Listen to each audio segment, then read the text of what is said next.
పశు వైద్య విద్యలోకి వెళుతున్నారు. అయితే వీరికి ఏ ఏ రంగాల్లో ఎలాంటి ఉపాధి అవకాశాలు ఉన్నాయో ఇప్పుడు చూద్దాం.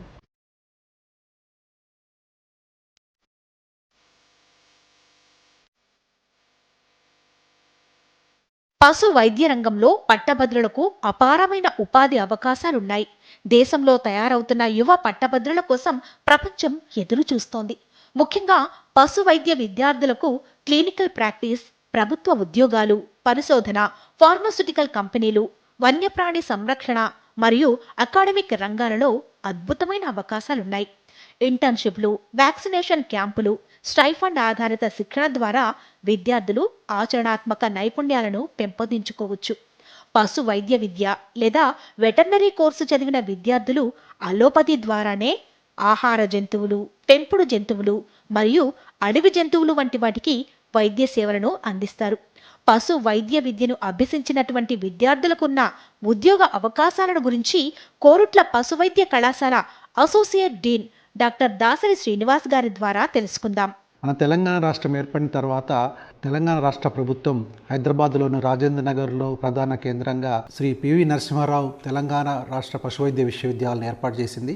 ఆ రాష్ట్ర పశువైద్య విశ్వవిద్యాలయ పరిధిలో మనకి హైదరాబాద్లోని రాజేంద్ర నగర్లోను మరియు ఇక్కడ జగిత్యాలలోని కోరుట్లలో మరియు అలాగే వరంగల్ జిల్లా మామ్నూరులో 3 పశువైద్య కళాశాలలు ఉన్నాయి. అలాగే కామారెడ్డిలో డైరీ టెక్నాలజీ కళాశాల మరియు పెబ్బేరులో మత్స్య విజ్ఞాన కళాశాల ఉన్నాయి. సో ముఖ్యంగా పశువైద్య కళాశాలలు కనుక చూస్తే ప్రతి కళాశాల ఈ కళాశాలలో 100 సీట్లు ఉన్నాయి ప్రతి సంవత్సరం. ఇందులో 15 సీట్లు ఆల్ ఇండియా కోటాలో వెటర్నరీ కౌన్సిల్ ఆఫ్ ఇండియా వారి ద్వారా భర్తీ చేయబడతాయి. మిగతా 85 సీట్లు మన రాష్ట్ర ప్రభుత్వం నిర్వహించే ఎప్సెట్ ప్రవేశ పరీక్ష ద్వారా వచ్చినటువంటి ర్యాంకుల ఆధారంగా ఇందులో ప్రవేశం లభిస్తుంది. ఇప్పుడు ప్రస్తుతం ఉన్నటువంటి ఈ పశువైద్య కళాశాలలో కేవలం మనకి యూజీ డిగ్రీ మాత్రమే ఉంది. దాన్ని బ్యాచిలర్ ఆఫ్ వెటర్నరీ సైన్స్ మరియు అనిమల్ హస్బెండరీ అంటారు. ఇది 5.5 సంవత్సరాల కోర్సు. ఇందులో ముఖ్యంగా విద్యార్థులు బైపీసీ ఇంటర్మీడియట్లో చదివినటువంటి విద్యార్థులు ఎప్సెట్ ర్యాంకు ద్వారా మరియు ఆల్ ఇండియా నీట్ ర్యాంకు ద్వారా వచ్చినటువంటి ర్యాంకుల ఆధారంగా గవర్నమెంట్ నిర్దేశించినటువంటి వివిధ సూత్రాల ఆధారంగా ప్రవేశం ద్వారా పొందుతారు. ఇందులో వచ్చిన తర్వాత వాళ్ళు 4.5 సంవత్సరాలు ఈ కళాశాలలో 18 డిపార్ట్మెంట్లకు సంబంధించినటువంటి పశువైద్య విద్యని ఇక్కడ అభ్యసిస్తారు. ఆ తర్వాత 1 సంవత్సరం పాటు వారు ప్రాంతీయంగా వివిధ హాస్పిటళ్లలో మరియు క్షేత్రాలలో పని చేయడం ద్వారా అనుభవం గడించడం ద్వారా 1 సంవత్సరం పాటు ఇంటర్న్షిప్ అనేది చేస్తారు. సో ముఖ్యంగా ఈ మన వెటర్నరీ సైన్స్ అనేది మన భారతదేశంలోనే కాదు అంతర్జాతీయంగా కూడా చాలా డిమాండ్ ఉన్నటువంటి కోర్సు. ఇది ఒక ప్రొఫెషనల్ కోర్సు. సో దీంట్లో చదువుకున్న తర్వాత 5.5 సంవత్సరాల తర్వాత వారు పశు వైద్యానికి సంబంధించినటువంటి చేయడానికి అర్హులుగా అవుతారు. వాళ్ళు ఆ రాష్ట్ర పశువైద్య మండలిలో వాళ్ళ పేరు నమోదు చేసుకోవడం ద్వారా గుర్తింపు పొందుతారు. ఆ తర్వాత రాష్ట్రంలో కానీ దేశంలో కానీ ఎక్కడైనా కూడా వాళ్ళు పశు వైద్య చికిత్స కేంద్రాలను సొంతంగా ఏర్పాటు చేసుకోవచ్చు, లేదా ప్రభుత్వ మరియు ప్రైవేటు సంబంధించినటువంటి వివిధ ఆసుపత్రులలో పనిచేయవచ్చు. అలాగే ఇప్పుడు ప్రస్తుతం చాలా చోట్ల ఇప్పుడు మనం చూస్తున్నాము, అనేక రాష్ట్రాల్లో దేశ విదేశాల్లో పెంపుడు కుక్కలు, పెంపుడు పిల్లులు మరియు ఇతరత్ర పెంపుడు జంతువులను పెంచుకోవడం చాలా పెరిగింది. తద్వారా వెటర్నరీ డాక్టర్లకు కూడా డిమాండ్ అనేది ఉంది. ఇప్పుడు మన హైదరాబాదు లాంటి మహానగరాల్లో కనుక చూస్తే అనేక వెటర్నరీ డిస్పెన్సరీలు అనేది వ్యక్తిగతంగా వివిధ గ్రామీణ ప్రాంతాల్లోనే కాకుండా పట్టణ ప్రాంతాల్లో కూడా వైద్యులు ఏర్పాటు చేస్తున్నారు. మంచి మేలైనటువంటి చికిత్సని పశు మరియు ఇతరుల అవసరాలు తీర్చడానికి దోహదపడుతున్నారు. అలాగే ఇది జరిగిన తర్వాత ఏ విద్యార్థి అయినా కూడా అన్ని ప్రవేశ పరీక్షలకు అర్హుడు.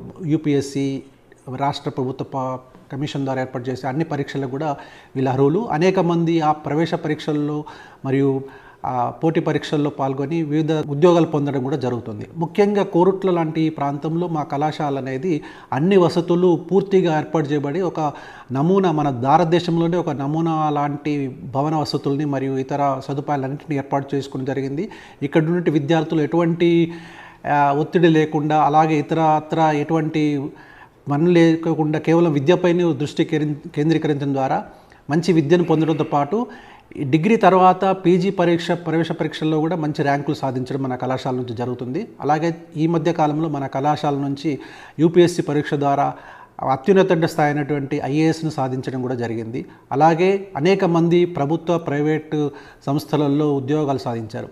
అంతేకాకుండా మేము విద్యార్థుల కోసం ఇక్కడ కేవలం విద్యనే కాకుండా విద్యేతర కార్యక్రమాలు, ఆటలు మరియు సాంస్కృతిక కార్యక్రమాలు ఏర్పాటు చేస్తూ విద్యార్థులకు సంబంధించి అనేకటువంటి స్టూడెంట్ క్లబ్స్ కూడా ఏర్పాటు చేస్తూ ఈ టీచింగ్ స్టాఫ్ మరియు స్టూడెంట్స్ అందరికీ కూడా మంచి పని వాతావరణాన్ని మరియు విద్యా వాతావరణాన్ని కల్పించడం జరిగింది. తద్వారా విద్యార్థుల్ని ఒక పరిపూర్ణ వ్యక్తిత్వం కలిగినటువంటి విద్యార్థులుగా వాళ్ళు బయటికి వెళ్ళిన తర్వాత వాళ్ళు సమాజాన్ని ఎదుర్కోవడానికి సిద్ధంగా ఉండాలని మేము తయారు చేయడం జరుగుతుంది. సో ఈ విధంగా అన్ని రంగాల్లో కూడా పశువైద్య అభ్యసించినటువంటి విద్యార్థులు మన దేశంలో కాకుండా విదేశాల్లో కూడా ఉన్నత విద్యకై మరియు అక్కడ అమెరికా లాంటి రాష్ట్రంలో మరియు ఇతరత్ర మంచి మంచి అభివృద్ధి చెందిన దేశాల్లో కూడా అక్కడ ఈ పశువైద్యాన్ని చికిత్సని ప్రారంభించడానికి అనువైనటువంటి పరీక్షను హాజరవ్వడం ద్వారా అక్కడ కూడా లైసెన్స్ పొందడం ద్వారా అక్కడ కూడా ఆసుపత్రిని ఏర్పాటు చేసుకొని చాలామంది అక్కడ ఉపాధిని పొందుతున్నారు. సో ఇది ఏంటంటే ఒక మంచి డిమాండ్ ఉన్నటువంటి ప్రొఫెషనల్ కోర్సు. చాలామంది మనకి ప్రవేశ పరీక్ష అయిపోయిన తర్వాత చాలామంది విద్యార్థులు మరియు వాళ్ళ తల్లిదండ్రులు మాకు ఫోన్ ద్వారా ఇతరత్ర సంప్రదిస్తూ ఉంటారు. ఏదైనా మేనేజ్మెంట్ కోటా సీట్ ఉందా అని కూడా చాలామంది అడుగుతూ ఉంటారు. కానీ మన రాష్ట్ర ప్రభుత్వం నియమ నిబంధన ప్రకారం మాత్రమే ఇందులో అడ్మిషన్ లభిస్తాయి. సో ఈ అడ్మిషన్లు పొందడానికి ముందుగా నీట్ పరీక్ష రాసిన ద్వారా ఏమో VCA కోటా ద్వారా అర్హులవుతారు. అలాగే మన గవర్నమెంట్ రాష్ట్ర ప్రభుత్వం చేస్తున్నటువంటి EBSET పరీక్ష ద్వారా మన రాష్ట్ర కోటాకు సంబంధించినటువంటి సీట్లు పొందుతారు. సో ఈ విధంగా ఒక మంచి వృత్తి నిపుణులుగా తయారు చేయడానికి మరియు సమాజానికి భవిష్యత్తులో పశువులకు సేవ చేయడం ద్వారా, మూగజీవాలకు సేవ చేయడం ద్వారా మంచి సంతృప్తులు పొందుతూ పరిపూర్ణమైనటువంటి వ్యక్తులుగా సమాజానికి అందించడం ద్వారా మేము కూడా మా కళాశాల తరపున ఎంతో ఆనందాన్ని పొందుతున్నాం.